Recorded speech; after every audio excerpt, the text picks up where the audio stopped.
Rafael Devers breakdown analysis continues, and it's time to talk about some teams that might have missed out on this opportunity to acquire Rafael Devers. This reminded me a lot of the Luka Doncic trade in the NBA, where it doesn't sound like the Red Sox were actively shopping Rafael Devers on the market and calling all 29 teams saying like, hey, if we were to offer this guy, what would you give up for him? It wasn't an urgent matter to them. It was urgent for Rafael Devers, but not for the Red Sox. Correct. I think we've also heard some analysis that Buster Posey sniffed this out, and like was like playing detective sleuth over here. Okay. Like, oh, there's drama in Boston. It's not going well. I wonder if they'll trade him. He listened to our podcast. Maybe he did, because we talked about this over and over again, that he's going to get traded. We all said it here on the Kanika Sports Show. So if you weren't listening to us, you missed out on knowing that this was actually going to happen. And I wasn't so much surprised that it happened. I'm maybe more surprised when it happened. I thought Boston might hang on to him until the trading deadline to make the value go up and see who really wants a third baseman. But as we just mentioned, it doesn't seem like they were the ones actively shopping him here. Instead, Buster Posey said, hey, let's make a deal that you can't refuse. But we do now know a couple things. One, according to Sean McAdam, and this was posted by Gordo, who is a Boston radio personality as far as I know. Okay. But he was just relaying information from Sean McAdam that there were other teams that did pick up the phone and call the Red Sox. Okay. And according to him, it was the Atlanta Braves, who, of course, lost Jurickson Profar for the playoffs. Okay. And they don't want to admit that they're out of it yet. They're far behind the Diamondbacks, who are basically the only team that's within striking distance. Of course, the San Diego Padres. No big shocker here to me. AJ Preller never met a deal this large that he didn't like. And doing his due diligence, quite frankly. The Padres are really hurting offensively right now and could really benefit from bad man with a bat, as I like to call him, Rafael Devers. Toronto Blue Jays. That's a surprise to me. Surprised about this one, but also I don't think they have a huge long-term plan at third base. True. I love the idea of him being paired with Vlad Jr. long-term. I mean, I'm sure that's what they were thinking too. That's not going to happen. It's not going to happen. And last but not least, the San Francisco Giants, and they did strike gold in this deal. Not just the gold Boston jersey off Devers' back, but literally they got a pre-Soto contract of a superstar locked up long-term for a decade. So eat your heart out, Ohtani. The Dodgers are paying twice as much for their DH / pitcher. Fall territory basically confirmed the same report from Sean McAdam, and it does appear that these were the teams that did contact. Now, I'm not saying no one else contacted the Red Sox, but this is what we know of for sure. And so without going through these two teams again, I want to start to pivot the conversation now to which teams missed out on possibly trading for Rafael Devers, and like, did they even pick up the phone and call? So you're saying they were asleep at the wheel? Well, I think they might have been asleep at the wheel, and I'm going to make the argument right now. I have two candidates I'm thinking of, two teams that we cover here on this podcast, two teams that we mentioned back when all this drama was going on should seriously consider picking up the phone and calling Boston. Let me guess. The first team. The Cubs. The Chicago Cubs. Marquee Sports Network says on Father's Day, show your dad the NL Central standings, and you can see the Cubs 5.5 games ahead of Milwaukee, 16 games over 500. It's a beautiful thing. Not going to deny that, but the Cubs have had a little bit of an ongoing experiment this season with young Matt Shaw at third base. He, of course, started the season with the team and went to Tokyo, and then after the experiment kind of fizzled out, he went back down to the minors. He hit a bunch of home runs, and they were like, okay, well, why don't you come on back? And you can see it's not going well. This is the recent splits here. That is too bad. I mean, we are big advocates of young players playing on teams, especially out of spring training. So I feel like it's a bit sad that Matt Shaw hasn't worked out, because it would have been a huge hole to fill on your team, much like Jackson Merrill did last year for the Padres in center field. Like, they're not getting that out of Matt Shaw.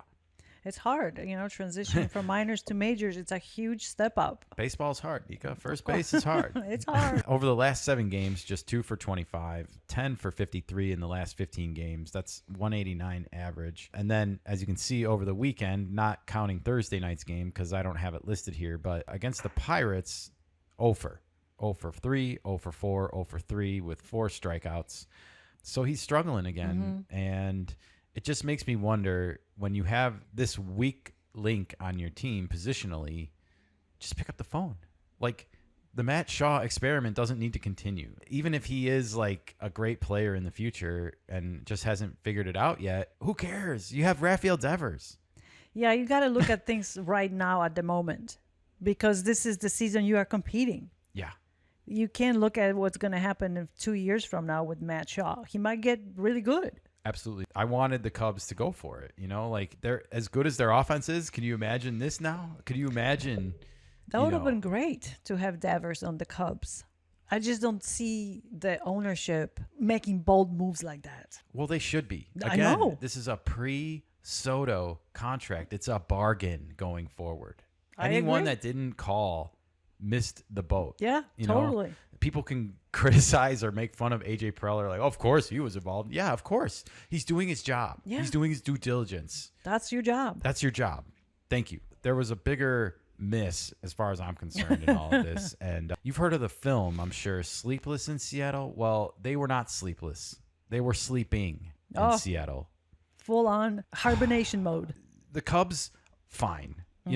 Whatever. Make of that what you want. They at least are trying Matt Shaw. What about the Mariners? Look at this. I had to dig this tweet up from May 8th because we talked about it on the show. I remember it existed. This was from Vince Vaughn, a Seattle faithful. He doesn't even have a blue check mark. He's not even like certified, but he did the work. Doesn't matter. Doesn't matter. He did the work. He knows his stuff. He posted this. If you're the Mariners, you have to trade for a third baseman. May 8th, he wrote this. Between the rotation, closer, lack of a threat in the AL West, and no dominant team in the AL, the M's have a real opportunity to make it to their first World Series. Have to upgrade third base. And as you can see, this was just the value percentages rankings for the third base position on the Mariners. And it's just lots of blue. Yeah. Lots of blue. Does that mean they're cold? That means they're ice cold, Nika. Oh, okay. Lots of cold.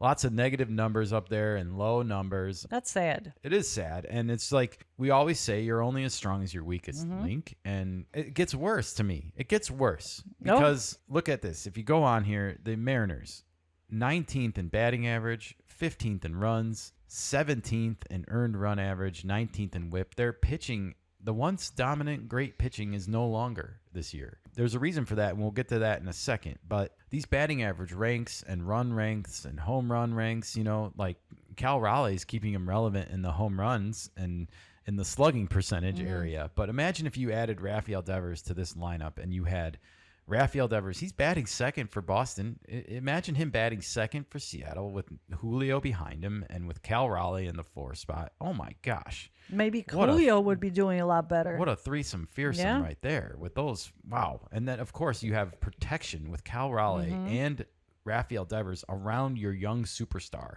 Do you think he would start to see better pitches? Oh, yeah, absolutely he would. That's too bad. It is too bad. The next chart, we looked at Rafael Devers' stats compared to the Giants earlier in one of our other videos.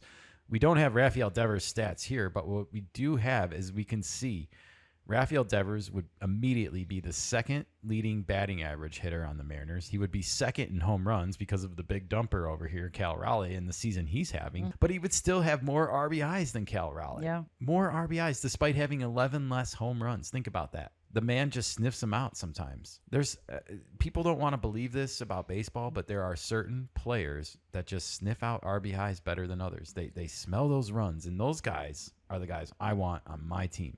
That's a guy with a good baseball IQ. Yeah, absolutely. Can't argue with you, Nika. Spot on analysis over here. All right, well, let's flip it over to the injury side of things for the Mariners because, as we said, the pitching is a little bit lower on the spectrum than it was last year. They had this huge opportunity last year with some of the best pitching in all of baseball, had a horrible offense, waited way too long to fire Scott Service, and then couldn't salvage the season in August. No kidding. But now you're seeing Logan Gilbert, number 4th on the list, and Bryce Miller at the top, both on the 15-day injured list. Right elbow inflammation for Bryce Miller. Grade 1 flexor strain in his pitching arm for Logan. These are not sounding like good injuries to have on your pitching staff. Oh, by the way, George Kirby's just gotten back and started to look pretty good again, but it's just one your pitcher. pitching staff is half depleted now from where it was last year. Well, he started injured this season. Of course, but the earned run average and the WHIP numbers solidify this for me. But even worse, Nika, is what did we know a few weeks ago? A bunch of players in Major League Baseball graduated and became major leaguers and no longer prospects, including the now no longer going to pitch this year, Roki Sasaki, most likely, according to Dave Roberts, not me.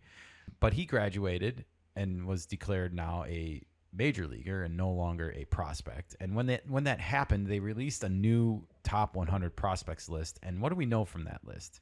Well, if you flip ahead to the next slide here, we can see that the Mariners had the most top 100 prospects on their team to shop. This is hilarious. By the way, you can see Jurangelo Cinchti down there. That's the ambidextrous pitcher we've talked about. He throws left-handed and right-handed. He's an A-plus ball, but Cole Young, Harry Ford, these guys are you have a catcher in AAA right now. He's a highly rated prospect. I looked him up today. He's hitting over 315 with 8 home runs and 19 doubles or something this year. Maybe Padres can get him. Yeah, exactly.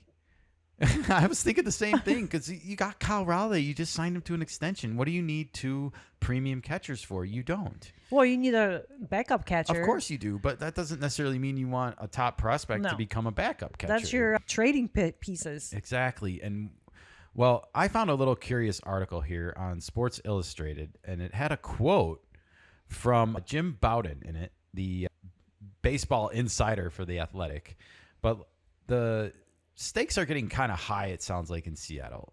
They've been there for a while, this regime. And how much pressure is Seattle Mariners' Jerry Dipoto under as the trade deadline nears, Nika? That's what the headline says. According to Jim Bowden of The Athletic, Dipoto and Mike Elias of the Baltimore Orioles have immense pressure on themselves this season. Their job security may depend on it. This is from Brady Farkas, Sports Illustrated, June 13th. But I want to get to the next slide because this is the juicy quote here. It says, according to Major League Baseball personnel, Seattle Mariners executive Jerry Dipoto is under immense pressure at the looming trade deadline. Former executive Jim Bowden wrote the following in The Athletic. Among their counterparts, front office executives believe Orioles general manager Mike Elias and Mariners president of baseball operations Jerry Dipoto are under the most pressure at this year's trade deadline. Wow, did somebody just copy and paste that word for word as the subheadline to this story? I mean, is this where news aggregation is nowadays? It's either that or AI. All right, well, the actual quote. Elias, because he seems to be focusing on adding a top-of-the-rotation starter and doesn't appear to have the mindset to be a seller right now, though in my opinion he probably should be. His job could be on the line this trade deadline. In terms of Dipoto, many in the industry believe he should add a significant bat to Seattle's lineup. With such a strong farm system and ownership willing to increase payroll, there is no excuse not to this year. I mean, I got to ask the question, did he even call the Red Sox about Devers when the drama started? It's a good question. I don't think you're ever going to know. Call the Red Sox when the first base story came out? Did he call the Red Sox when the Kansas City fallout happened a few weeks ago? And you and I were both here on this podcast, you and I, who have no insider access. We don't know anybody inside of Major League Baseball. We just follow what happens with our own 2 eyes and ears. We were sitting here saying they're going to trade Rafi Devers. Yeah. I just don't understand how the Mariners, with all of this trade capital that they supposedly have right now, and this huge glaring hole that we can all see statistically at third base, Mon and everybody in Seattle can see with their own, how do you not pick up the phone and make this happen? It's the same thing as the Orioles didn't do it in the off season. And this is what's going to cost him and probably the same guy in the Orioles, Mike Elias, hit their jobs. Yep. Is they didn't cash in the chips correctly when they had them. The Orioles could have gotten Tanner Scott. They could have gotten Jason Adam, and they could have gotten Brian Hoeing at the trading deadline last year, like the Padres did. And they had way more draft capital than the Padres. Way more. And instead, they got Zach Eflin. Yeah, it makes you question the decisions sometimes, or when those decisions are made, because does. sometimes the trading starts really earlier, or the teams talk to each other a lot earlier than we are led to believe. While Bowden didn't mention DePoto's job being on the line, it certainly seems fair to assume that it is also, and we agree, it should be. This is the 10th year of DePoto's regime. Yikes. And the Mariners are currently out of playoff position. They've made the playoffs only once in the first 9 years and squandered away an opportunity in 2024 with the best starting rotation in the American League. That is a fact. We just talked about it. And I also want to mention that like 3 weeks ago, they were had a 3.5 game lead over the Astros and were in first place. And now they're not. And the Astros have leapfrogged them and left them in the dust a little bit. This year, they are squandering away Cal Raleigh's season, which is on track to be the best season ever by a catcher. Yep. Entering play on Friday, Raleigh leads baseball in home runs with 26, and he should factor into the American League MVP conversation by the end of the year as well. Keep in mind, this isn't a season where Judge has 25 home runs and is hitting nearly 400. Cal Raleigh is being considered. Yeah. Thus, the M's do seem to need to find a way to improve at the deadline, assuming they can stay in contention long enough to be buyers, and we get there. The Mariners will take on the Cleveland Guardians on Friday night at 7:10 p.m. Eastern. So as you can see, this was written over the weekend, and wow, this was before the Devers trade. I know. It's awful. When you look at this in the retrospect things, it's like, what happened? If I'm a beat reporter and my job is the Mariners, I need answers from this guy on ASAP. how they did not get Rafael Devers. Did you even pick up the phone and call? When did you call? What date did you call and inquire? Did you follow up? Did you keep asking? What was the answer? Did they just not like your prospects? It doesn't seem like you have anything that the Giants didn't have or had. You know what I mean? You're not missing what the Giants had. In fact, you have more. And you had a chance to get a pre-Soto contract of a superstar left-handed bat. Like I said, Devers, Julio, Cal Raleigh, 2, 3, 4 for years to come, and he scored it up. You go from being instant World Series contenders to what? You want second fiddle at third base? There's no Rafael Devers. What do you want to bring Eugenio Suarez and his 200 average back? Yeah, he'll hit some home runs. He'll slug for you. He can play defense. But that's not. But the he's same. not Rafael Devers. Yeah. He's not a 275 lifetime hitter that's probably going to hit close to 500 home runs before it's all said and done. I don't think the Mariners were looking at Devers at all. And they should have been. They really, really, really missed this opportunity. And if I'm the owner of the Mariners, I'm getting rid of this guy today. You let this opportunity come and go past you. No more. You had 10 years.